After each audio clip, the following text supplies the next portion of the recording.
Hello, my name is Anne Franz, and I'm the Executive Director of the New Manufacturing Alliance. And we're so pleased that you're participating today.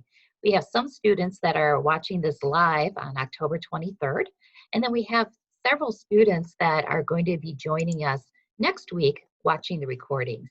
So for the students that are here today live, if you can be sure to have your video camera off and to mute yourself. I'm really excited about introducing our HR leaders for today's session. We have Arda from Suburban Enterprises and from Sargento Foods. We also have, looking here, Kaylee from Koss Industrial, Michelle with Wisconsin Aluminum Foundry, and then we also have Nancy with Haas and Andrew from Fincantieri Marinette Marine. Our first speaker today is Arda. Arda, welcome. Hi, Anne. Thank you for the introduction. I am Arda from Suburban Enterprises, and I wanted to talk to you about some tips and advice on interviewing. Let's start with a resume. A resume is very important. That's your first step into the door. So some tips that I can give you are the following. First, make sure that you have a good layout. So I know Microsoft Office has some great templates that you can use, and make sure that that layout is about a page long. Second, just make sure that you're checking your spelling. There are a lot of tools out there that can help with that as well. And then if you want to stand out, I would also recommend, printing out your resume and giving it to employers. Another thing is, if you're not sure what to put on your resume, because let's say maybe you don't have any work experience, then you can focus more on your qualifications. So what makes you qualified for that position? Is it your communication skills? Is it teamwork? Whatever that soft skill is, put those on your resume instead, or maybe put both. You can also put informal jobs or activities, or even like classes that pertain to the position that you're applying for. So for example, if you're applying for something that's mechanical, then you can maybe put like a woodworking class that you had, or a metals, or let's say you go and you fix motorcycles with your parents on the weekends. That's hands-on, so you could put any of that on your resume. Really just tailor it to the position that you're applying for. Now into more of that interviewing advice. I would always recommend just coming prepared, being prepared for an interview. So what that means is, how you would do that is always research the company beforehand. Just go on their website and pick out two things. It could be something as easy as, what services do they provide? Having those will go a long way. It would be great if you could have some examples ready beforehand. So, some that you can provide during the interview process, like a time that you worked in a team environment, or how you led a group as well. And then I don't know about you, but I always get nervous during interviews.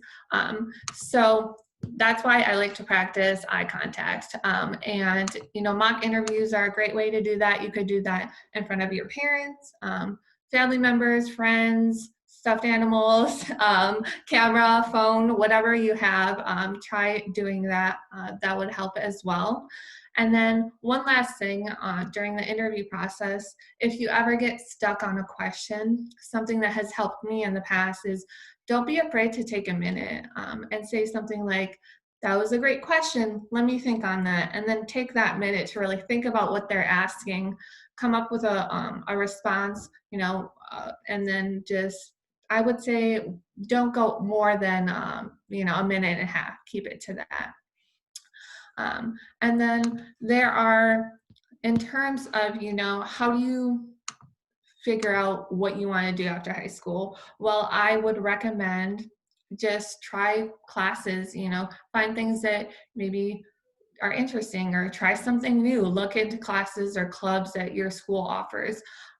For example, in the electrical field, when we're looking for high school students, we look for things, for students that have hands-on experience. That's always a plus. a construction class, or again, that like shop, that metals class, something that really works with your hands. Also within our automation division, something that we might see as a plus is maybe having like that CAD experience as well. And then I would also recommend to just research and reach out. If you're interested in a career, reach out for the company and ask, what career paths do they have? What are the steps needed to take, to step into that career as well. I know that, automation, there are a lot of degrees at Fox Valley Tech, and if you can't find anyone willing to talk to you, then find someone that is in that field. So, ask them, what does it look like to be an automation engineer? Can you, go through the steps? What's a typical day look like for you as well? So, and that's all I really have.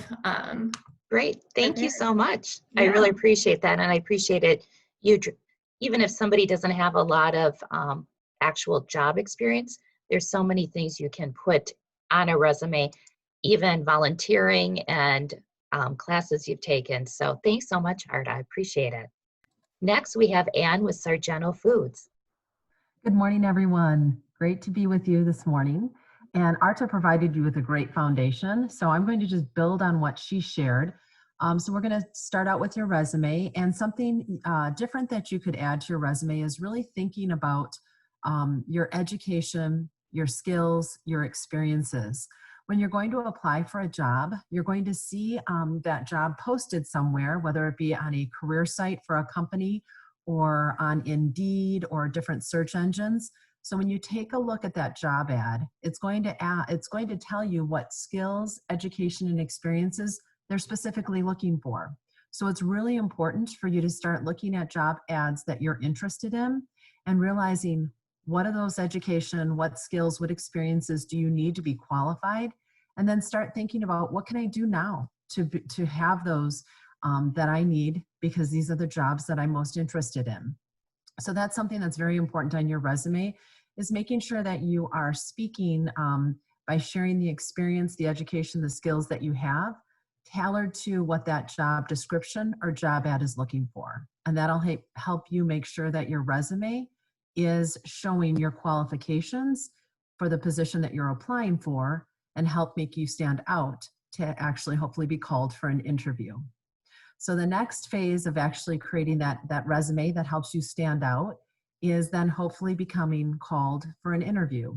And in the world that we're living in today, that interview process might look different. It may be virtual instead of in person. So it's important to prepare for both and feel comfortable in both settings. So any experiences that you can have practicing with people in person as well as virtual will help set you up for success. And it's really important either way, in person or virtual, is to make those connections with people. And by doing that is always starting out with a smile. The handshake may be very different moving forward for us for quite some time. I know everyone's kind of doing the elbow bump or different ways to say hello and to greet one another. So you may want to think about that. But your smile definitely creates that connection with someone else. And based on that, when you're answering questions in that interview, you always want to take time to pause and think before you answer, and realize, again, you may be nervous, but you don't have to have the answer right away. It can be 30-second pause. As you're collecting your thoughts, the people that are in the interviews have done this quite some time and interviewed many different people. And so they appreciate that it takes time to really think of that right answer that shares who you are authentically with them. And so feel free to take that time to do that. Also think about things that you have worked on through school. It might be extracurriculars, and where did you take leadership opportunities? So again, it's not as important as how many things you do, but what things did you choose to get involved in, and how well did you do them, and how did you contribute? So how were you part of a team? What role did you play in that extracurricular? Were you the leader of that? Were you the person that brought others together to collaborate? Were you the doer? Were you the analytical person? So really reflect on who you are and your personality style and what you bring to that group. One of the free resources that we always highly recommend for students is called 16personalities.com. And it's a 15-minute assessment that gives you an idea of your personality style and what careers might be most matched to you. So I definitely recommend this free assessment. It is the number 16personalities.com, and it may help you learn something about yourself and how you interact in groups, which can just make us more self-aware and add to our conversations that we have with people as we're looking at careers and what we're going to do after high school. And lastly, what can you do now is continue to do what you did just before you joined the session, where you went to visit companies that you're curious about. You know, when you think about what do I want to do after I finish my education, whether it be high school, technical college, or university, as you're thinking about that, thinking about what companies do I want to work for? What communities do I want to live in? And then finding places to review their career sites. Because as you saw just before you joined us, a lot of them have different career sites with great information about their products, their corporate culture, and their employer brand, what it's like to work there, and what employees think and feel about working at that company. So it's a great thing to visit as many career sites of companies and industries that you're curious about to learn more about them. And then also see what positions are currently posted that you're interested in. Because if you're reading through those job descriptions and you find yourself excited, it's probably something you're going to be interested in the future. So definitely pay close attention to those job descriptions and look at the education, the skills, and the experiences that you need to be qualified for those positions in the future. And then focus on what can you do now while you're in school to build yourself to have that education, that skills, and the experiences to make you qualified and achieve success. I wish you all the best. Thank you, Anne. I appreciate that. Next, we have Kaylee with Koss Industrial. Kaylee. Hello, like she said, I am Kaylee from Koss Industrial. I'm going to again try to just expand off of maybe topics we kind of already talked about and just some personal experiences, to-dos, to not to-dos. To start, like they said, if you are overwhelmed with starting a resume, there's lots of great templates on there, whether it be on Word. You can go online and find these templates if you don't have Microsoft. The one thing I would say though is you can find a whole lot of crazy, colorful out there templates. And yes, they may be fun, but they can also be very overwhelming. You know, they may include portions that you don't need to have or aren't relevant due to your experience or your background. So make sure when you're using those templates, run with it, but maybe simplify it. I always say that I don't want a resume to look like a scavenger hunt. Include what you need to have included. Simple. I'm never going to look at a resume and be like, oh man, you know, they could have added more color, more, you know, just make it simple, make it easy to read. You know, a lot of us HR professionals, we're going through resume after resume. So it's great when, you know, I pull up a resume, it's a good solid one page and we can get through it and really get what we need to know. As noted, you know, definitely spell check. I think that's a common thing for anybody, whether you're in high school, college, just make sure you spell check. It really can make or break it. And to us, it just shows that the effort was put in to do that extra step to make sure it is polished, looks good, all that good stuff. Next, let's talk about interviewing. Interviewing, you always have to prepare for it. Like we noted, get on the company website, just kind of look around. You're almost certainly going to be asked the question, why are you interested in our company, right? So don't just say something like, well, you had a job posting. Make sure you have a reason why that company specifically interests you, and whether it be, hey, I looked on the website, I love the products you do, you seem like you have a great culture. Along those same lines, we're going to specifically want to know why this position interested you. So make sure you're studying the job description, the qualifications, how you think. Maybe you don't meet all the qualifications, but obviously if you got your foot in there for the interview, make sure you kind of, how can you meet those qualifications? How will you go above and beyond to make sure that you can fit that role and be what we're looking for? So, you know, just really studying what this position is going to do. Another thing that I see, if you have had a previous employer, chances are we're going to want to talk about that job. We're going to want to talk about that experience if you're there, if you're not there. why you're looking, why you left, so whether or not, you have a cashier position at Fleet Farm or wherever you may have been, just make sure you don't badmouth. And I'm not saying not to be honest, but don't badmouth your previous employers. I'll see that a lot of time where, oh, my manager was a neg, or just try to be positive. Look at it from a positive direction. Like, I was just looking for a new experience. Maybe there was, some difficulties with schedule. Just try not to badmouth, because it's always kind of a red flag. Another typical questions that you're going to always be asked is, in some way or another, it might be examples through school, through teachers, through, team projects, is tell me about a strength and a weakness. And again, it can be worded in all different ways. I love to use, give me an area of opportunity that you can work on. Just be ready to go, because that's a hard one to come up with right away. It takes a lot of self-awareness to be able to come up with something. But when you come up with something, what we also love to see is, what have you done to work on that area of opportunity? For example, if mine was not a good delegator, what am I doing to improve that? What do I think I could do? What have I done in the past? Maybe why is that an issue? So just be ready to go, because it'll probably come up in one way or another. Same will the, typical, let me know about a struggle you had with a team member. And this can be a place where you do demonstrate that self-awareness, but also that positive attitude. What are you going to do moving forward? What did you do moving forward? That kind of a thing. Let's see. And finally, ask questions. They're always going to ask you, do you have any questions? And maybe they did do a good job covering the position in the company, but there's usually always a couple of things that you could ask, whether it be about the culture or the team.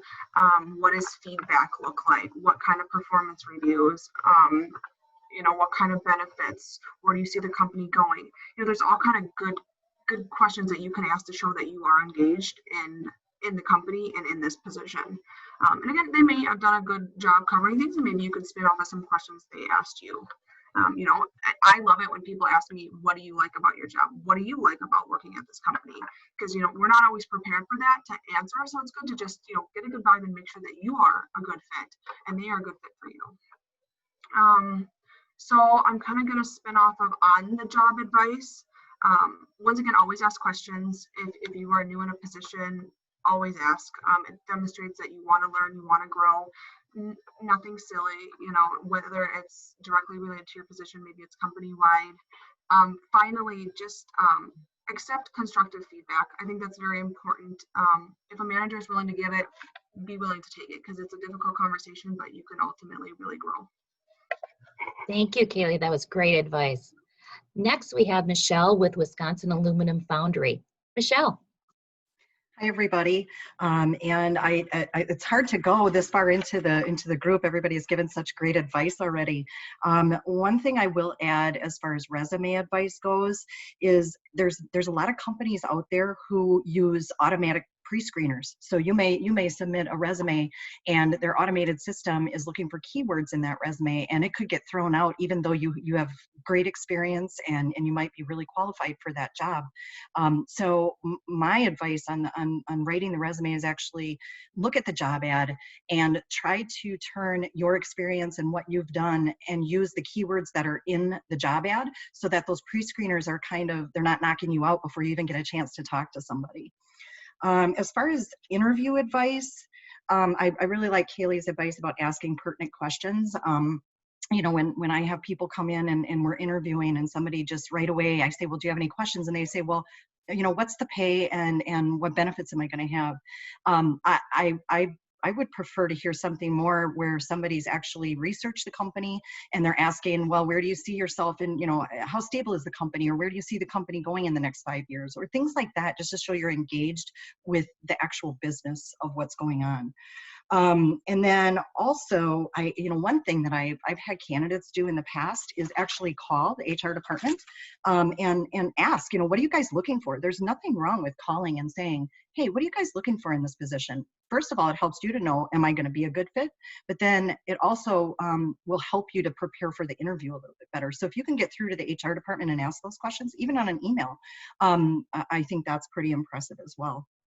Somebody said earlier, just getting prepared for a career is use your time now to find out what you like to do, and then pattern the courses in high school based on what you're interested in. See if you're really going to be interested in it, and that's your platform to be able to try those things out. And even not even courses in school, volunteer opportunities and things like that are so abundant right now that you can really try to target your career to something you're passionate about. Because I think even if you're passionate about something, going into an interview, that's going to shine through.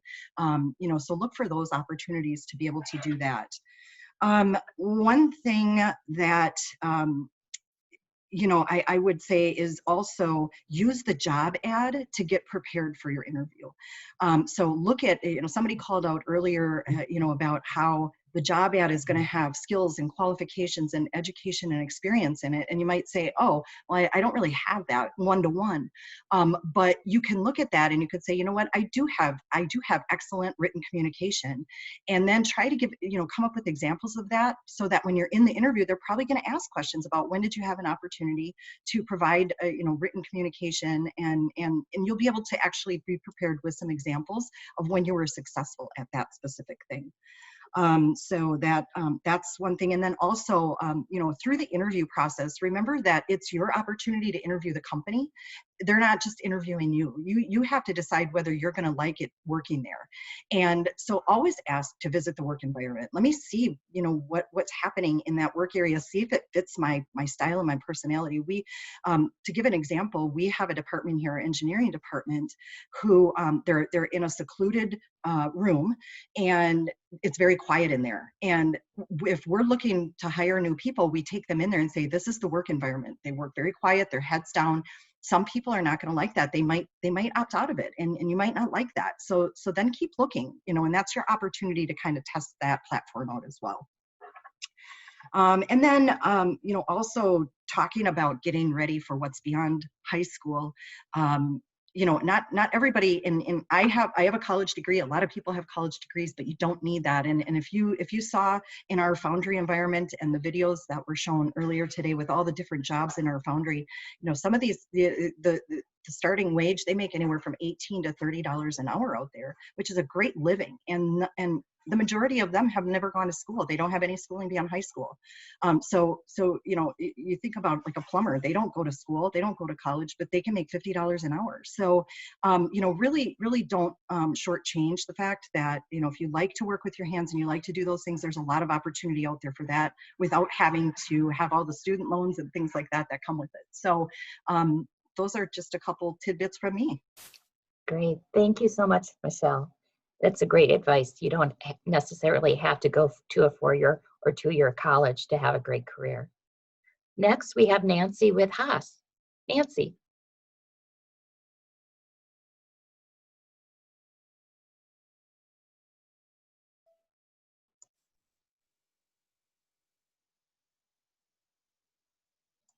Nancy, we can't hear you.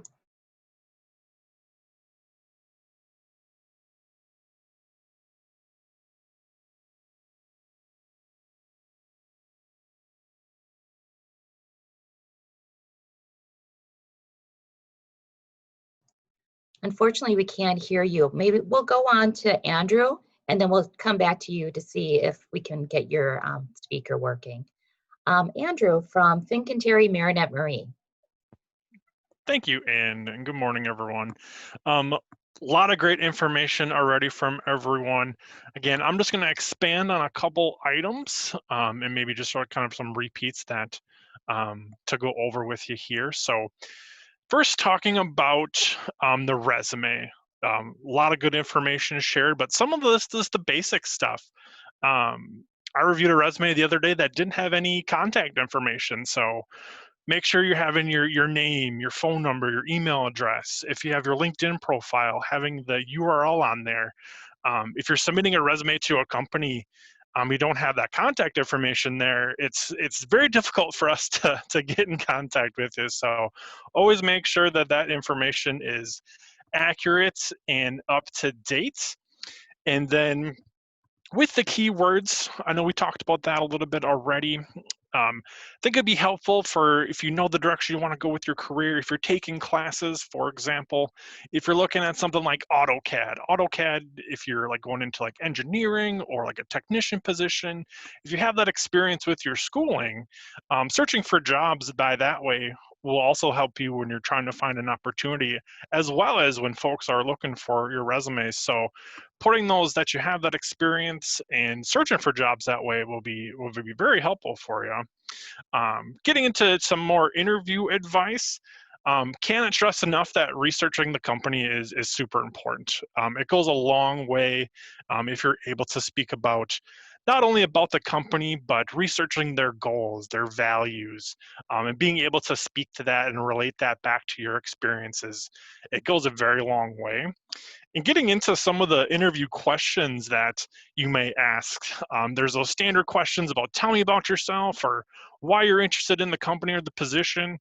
There are also questions that I like to call situational or behavior-based questions. So these are questions where you'll be asked to pull a specific situation. It might be from your schooling, it might be from your work, really just how in a situation, what it was, how you solved that problem, for example, using your experience or your skills, and how it turned out. So there's lots of resources online about specific types of interview questions. So I encourage you to research those to be prepared for your interview.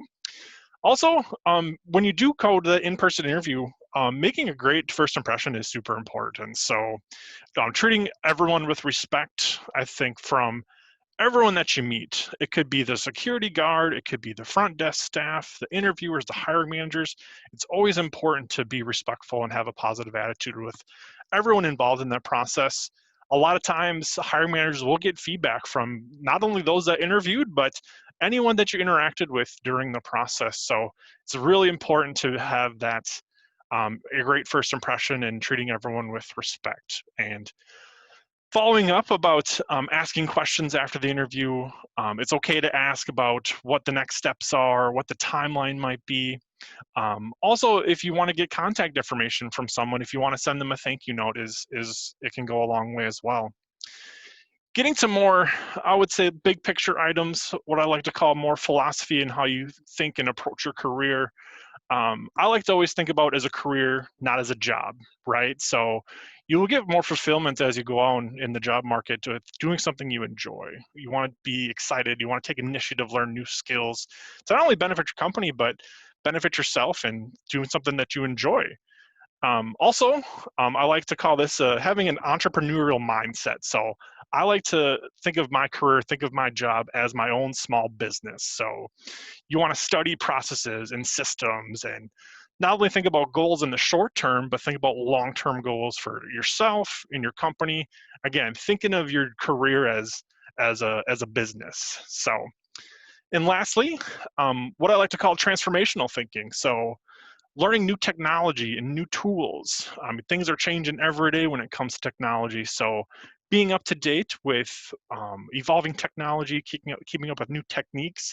I would always encourage folks early on in their careers, you want to be that lifelong learner. You want to always be open to change and always to transform the way you think and the way you work. So that's all I have. Thanks so much. We're going to try to see if we can get Nancy back on and if we can hear you. And if not, students, if you'd like to type any questions you may have for the panelists in the chat box. This will give you a chance to ask any questions, and then we'll be concluding today's session. Looks like, unfortunately, we're unable to have Nancy in terms of her sound, so we will be concluding for today unless we have a question. Again, thank you so much. Be sure to turn in your worksheet to your teacher, because then you have an opportunity to win a $25 gift certificate. For students that are watching via this recording and not live, you have until October 30th to get that to your teacher. And then we'll be announcing the winners on November 4th. Thank you so much for joining us today. We really appreciate the leaders that shared their HR advice to you. Thanks so much. Have a great day.